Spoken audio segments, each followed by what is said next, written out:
संसद के बजट सत्र का 8वां दिन आज जबरदस्त बहस के आसार। सरकार पेश कर सकती है इनकम टैक्स बिल को केंद्रीय मंत्रिमंडल का भी मिल चुकी है मंजूरी। 63 साल के बाद लागू होगा देश में नया इनकम टैक्स अधिनियम। न्यू इनकम टैक्स बिल मौजूदा इनकम टैक्स अधिनियम 1961 की लेगा जगह।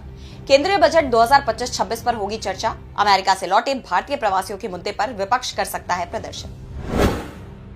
आज से फ्रांस के 3 दिवसीय दौरे पर PM Modi. Rafale M deal की हो सकती है घोषणा। 10 फरवरी की ही शाम फ्रांस की राजधानी पेरिस पहुंचेंगे पीएम मोदी। फ्रांस के राष्ट्रपति इमैनुअल मैक्रों के साथ एआई एक्शन समिट की सह अध्यक्षता करेंगे भारत के प्रधानमंत्री। द्विपक्षीय वार्ता में लेंगे हिस्सा। इस दौरे पर की जाएंगी रक्षा क्षेत्र, स्मॉल मॉड्यूलर रिएक्टर्स और विमान रखरखाव, मरम्मत और ओवरहॉल से जुड़ी महत्वपूर्ण घोषणाएं। आर्टिफिशियल इंटेलिजेंस पर फ्रांस भारत रोडमैप को अपनाने की योजना। आज महाकुंभ जाएंगे राष्ट्रपति द्रौपदी मुर्मू। त्रिवेणी संगम में लगाएंगी पवित्र डुबकी। अक्षय वट और बड़े हनुमान मंदिर में करेंगी दर्शन पूजन।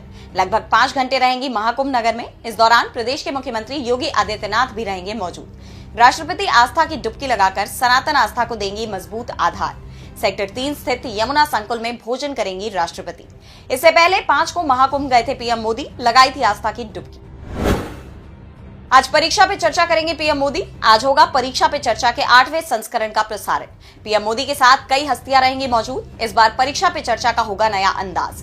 भारत मंडपम में होगा कार्यक्रम का आयोजन। कार्यक्रम का उद्देश्य परीक्षा के तनाव को कम करना, छात्रों को विभिन्न प्रतियोगिताओं में भाग लेने के लिए प्रेरित करना। बेंगलुरु में एरो इंडिया शो की आज से शुरुआत। 5वीं पीढ़ी के लड़ाकू विमानों पर रहेंगी नजरें। येलाहेंका एयरफोर्स स्टेशन पर 10 फरवरी से 14 फरवरी तक चलेगा एयर शो। अमेरिकी वायुसेना ने अपने लड़ाकू विमान F-35 को भी एयर शो में भेजा। रूस भी सुकोई Su-57 फेलोन को करेगा प्रदर्शन। भारतीय वायुसेना के पास अभी 5वीं पीढ़ी के लड़ाकू विमान नहीं है। केरल विधानसभा चुनाव की तैयारी में कांग्रेस। केरल दौरे पर कांग्रेस सांसद प्रियंका गांधी कई कार्यक्रमों में होंगी शामिल। हाल ही में जंगली जानवरों के हमले में पीड़ितों के परिवारों से मिलेंगी प्रियंका गांधी। वंडूर और नीलांबूर में बूथ स्तरीय यूडीएफ नेतृत्व की बैठकों में लेंगी भाग। गठबंधन को मजबूत करने पर देंगी ध्यान। रोहिंग्या शरणार्थियों को मिले स्कूलों में एडमिशन और अस्पतालों में इलाज। याचिका पर सुप्रीम कोर्ट आज करेगा सुनवाई।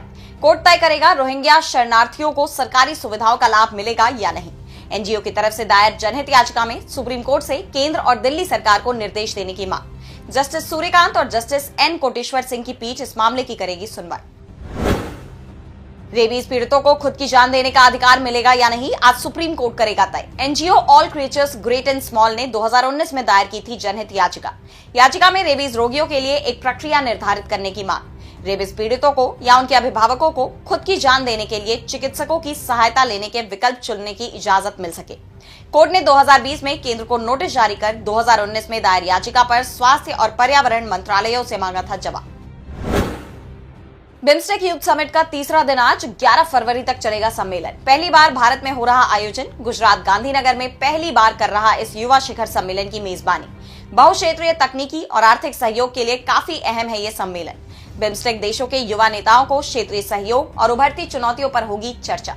युवाओं को क्षेत्रीय चुनौतियों से निपटने में सक्रिय रूप से शामिल करना उद्देश्य। आज हाथरस जाएगा समाजवादी पार्टी का प्रतिनिधिमंडल। सपा प्रमुख अखिलेश यादव ने दिया आदेश। हाथरस के थाना हसायन में एक शख्स की गोली मारकर ली गई थी जान। परिवार से मुलाकात करेंगे सपा प्रतिनिधिमंडल। देवेंद्र कुशवाहा, जसवंत सिंह यादव और प्रबल प्रताप सिंह समेत अन्य नेता रहेंगे मौजूद। सपा ने ट्वीट कर दी जानकारी। योगी सरकार की बढ़ सकती है मुश्किलें।